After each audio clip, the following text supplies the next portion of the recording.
What's up guys, AK with DCC Train. In this video before final assembly I want to show you a few tips if you want to do the same installation like I did. Installation by itself straightforward.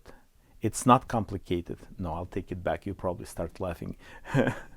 It is complicated because of the locomotive Swiss signaling rules for the locomotive and trains.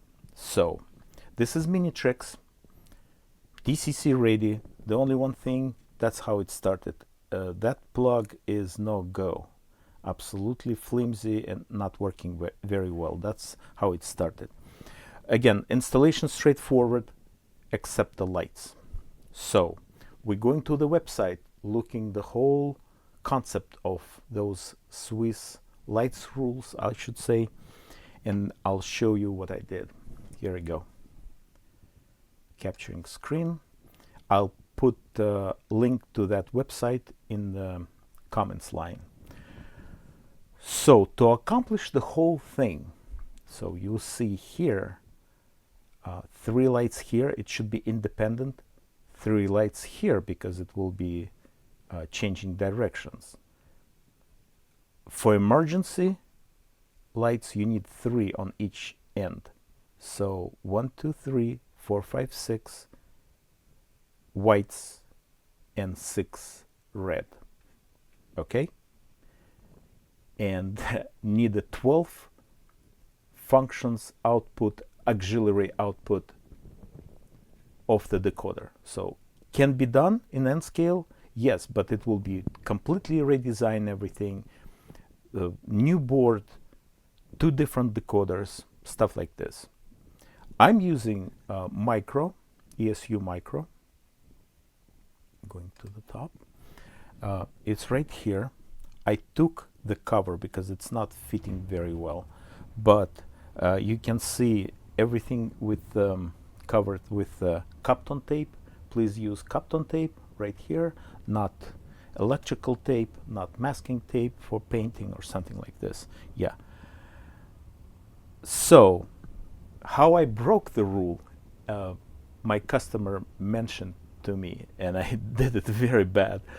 I put emergency lights, we'll do capturing again, those 3 red lights when the locomotive running forward and they on in the other end of the locomotive. That's not go very well. So it's a, if we're looking for the website, it's danger. Use on double track lines to warn counter trains. They have to stop immediately. Maybe it's running, maybe not running. So I fix it. Let's look on the locomotive again. Why it's very complicated. So I need to put 12 independent LEDs here. The complicity is all those paths. So these guys 2 together and 1 like small path, transparent plastic to the top assembly here, to the top light. Original, it's very simple.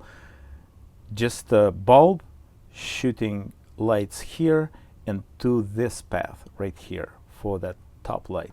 Yeah, you need to run in DC, you need to run locomotive absolutely full speed.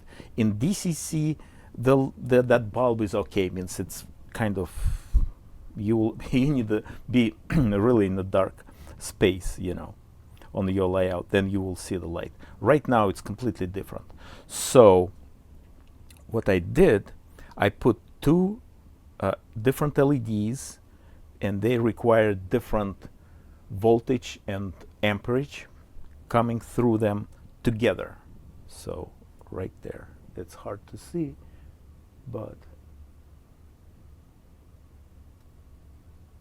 red and white. Right now, when it's going forward, it's only shooting the forward LED, it's on. An emergency light, when I'm changing direction with F0, actually just F0 turns the both, but why I can change direction and they will be on and off. Then the red on function 1 one side and red, the other red on the other end with function 2. That's it. So we in model train, so we can made it up. But definitely, I'm not sure, again, maybe somebody more knowledgeable, that emergency stop for other trains, maybe that train can be moving. Let me see.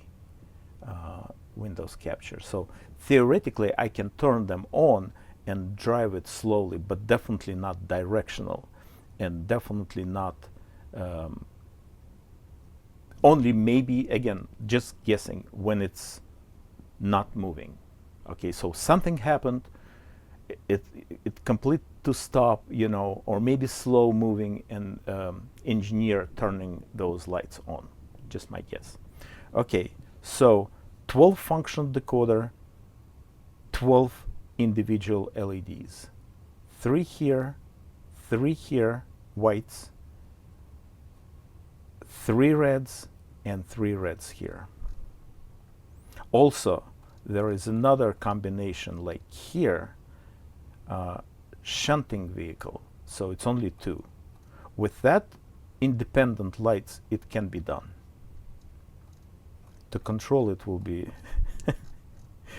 you need to practice a lot, but this is it. Thanks for watching, supporting business. If you'd like to support channel, please join membership. Have a good one. Bye bye.